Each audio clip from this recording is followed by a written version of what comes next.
Ситуация в оккупированной Чеченской Республике Ичкерия.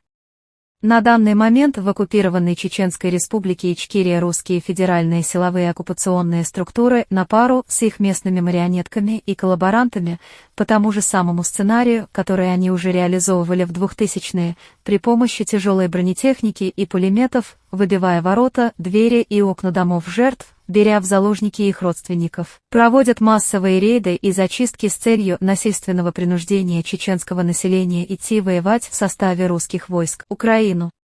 Мы, Чеченская демократическая партия, призываем всех западных политических деятелей, западных журналистов, западные правозащитные и общественные организации, которым не безразлична реальная политическая, гуманитарная обстановка внутри оккупированного русскими чеченского региона, которые еще не поддались на пропагандистскую риторику от так называемых русских правозащитных организаций, а по факту засланной русской агентуры в Европе, плотно засевших в европейских кабинетах и получающих к тому же обманным путем еще и европейские гранты, не оставаться небезучастными в данной ситуации, принять соответствующие меры для максимального освещения данного вопроса для дальнейшего осуждения и привлечения к уголовной ответственности русский режим за действия скрытого геноцидального характера над чеченским народом в оккупированной Чеченской Республике Ичкерия. А самих чеченцев, как всегда, призываем соблюдать меры своей безопасности и на время отказаться от использования социальных сетей и мессенджеров, удалять все свои,